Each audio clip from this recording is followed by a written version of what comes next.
Welcome to this lecture on acute otitis media. I am Dr. Sherin Shah, Assistant Professor, Department of ENT, Government Medical College, Alleppey. So it is the acute inflammation of the middle ear cleft. The middle ear cleft includes the eustachian tube, the middle ear, the adytus, the mastoid antrum, and the mastoid air cells.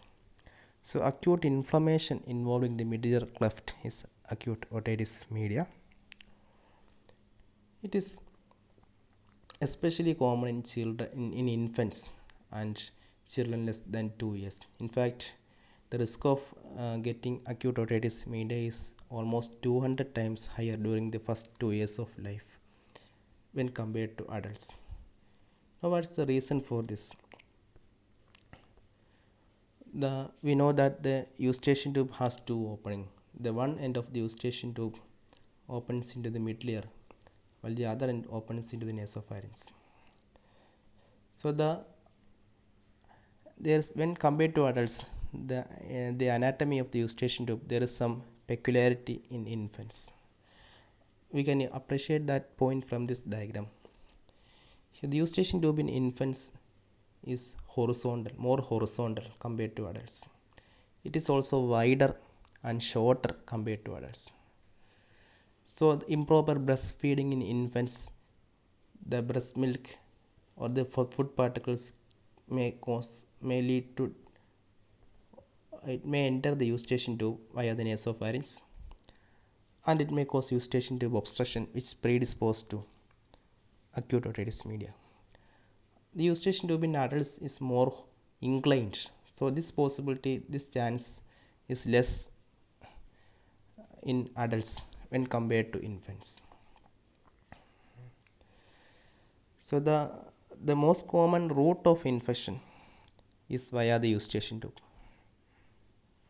So any factors, anything that interferes with the normal functioning of the eustachian tube predisposed to middle ear infection. You can see this is the endoscopic view of the nasopharynx. You can see this is the opening of the eustachian tube into the nasopharynx. You can see the adenoid tissue here. So this is the eustachian tube. The one end of the eustachian tube opens into the middle ear, while the other end of the eustachian tube opens into the nasopharynx. So anything that interferes with the normal functioning of the eustachian tube predisposed to otitis media, especially viral upper respiratory infections. And the most common virus implicated in acute otitis media is respiratory syncytial virus. Then we can see the adenoid tissue in close relationship between the adenoids and the opening of the eustachian tube. So adenoiditis, tonsillitis may all lead to eustachian tube dysfunction. Then the skull base anomalies, cleft palate, Down syndrome, all these conditions may cause eustachian tube dysfunction, which predispose to otitis media. And among the bacteriology, the most common organisms include pneumococci, Haemophilus influenza, Moraxella catarrhalis, Staphylococcus, Pseudomonas, etc. Now, what are the stages of acute otitis media? Now, the first stage is called the stage of tubal occlusion. That is edema and hyperemia of the nasopharyngeal end of the eustachian tube. See, this is the nasopharyngeal end of the eustachian tube. So, edema and hyperemia of the nasopharyngeal end of the eustachian tube, it blocks the eustachian tube, leading to negative intratympanic pressure. So, there will be negative pressure in the middle ear, and this will cause retraction of the tympanic membrane. And at this stage, the patient may be asymptomatic or may be mild earache. And on otoscopy, we can see that the tympanic membrane is retracted. See, this is a retracted tympanic membrane with absent or distorted cone of light. Normally, we can see the cone of light here. Here, in this case, the cone of light is distorted. that is or it is absent. Then we can see this is the what is pointing here is the lateral process of the malleus, and here we can see this prominent lateral process of the malleus. So prominence of the lateral process of malleus and the loss of the or distorted cone of light we can see in this diagram. So that is the first stage, that is the stage of tubal occlusion. Now if the tubal occlusion is prolonged, the organisms, the pyogenic organisms will invade the mid layer, and it cause hyperemia of the mucosa, mid layer mucosa, which cause the inflammatory exudate will appear in the mid layer, and it will cause the tympanic membrane to become congested, and at this stage the patient will be having earache, and the on examination of the tympanic membrane we can see that the leash of blood vessels surrounding the leash of blood vessels appear along the handle of malleus and at the periphery, and it resembles like a cartwheel. So this stage is the we call it as cartwheel appearance of the tympanic membrane. So that is the second stage, that is the stage of pre-suppuration. This stage is called stage of pre-suppuration. Now the third stage is the stage of suppuration, that is there is that is a formation of pus in the mid layer, and the patient will be having excruciating earache along with fever, and on an examination the tympanic membrane appears red and bulging with loss of the normal landmarks. So this is the third stage, that is the stage of suppuration. We can see the tympanic membrane, bulging of the tympanic membrane with loss of the normal landmarks, and the patient will present with excruciating pain.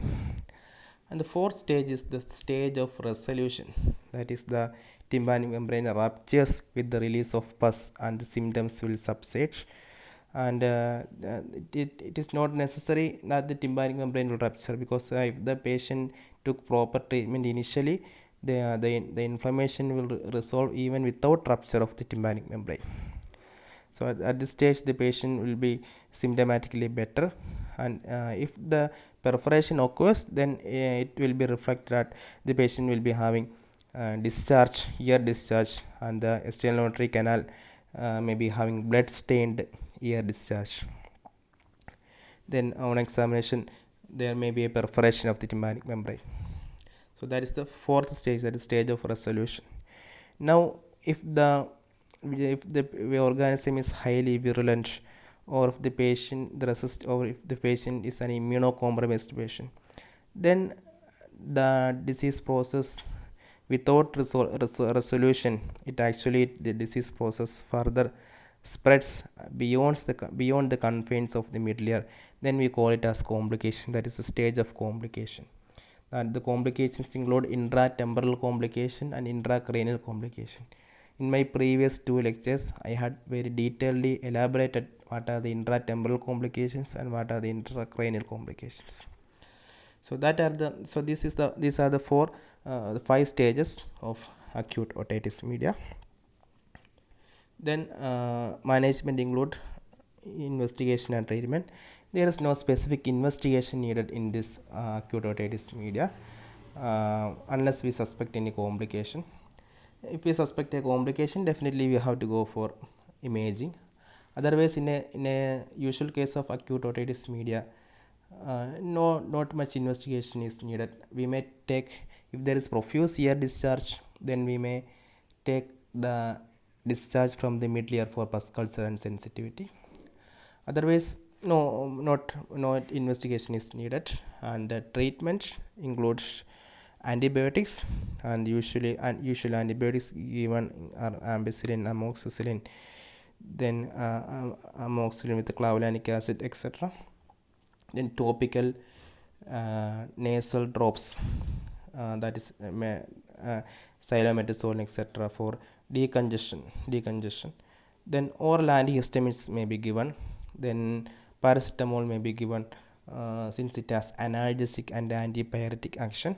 Then if there is discharge, if the patient is having ear discharge, definitely we have to do an ear toilet, and the discharge should be suctioned out, or it should be mopped, and if there is a perforation, we have to keep it patent, because otherwise that is when we keep that perforation patent, the rest of the discharge from the mid-ear, it will come out. So we have to do a proper ear toilet. But when the patient comes to you, and if the patient is having no ear discharge, only the tympanic membrane is just congested, then there is no indication for any ear toilet. Then indication of myringotomy in case of acute otitis media. Usually myringotomy is not routinely needed in acute otitis media, but in certain condition, that is when the patient presents you with excruciating pain, and on examination you can see that when the tympanic membrane is bulging out with pus point, then only there is indication of myringotomy to relieve the to to to drain the pus. Otherwise, routinely in case of acute otitis media, myringotomy is not at all needed.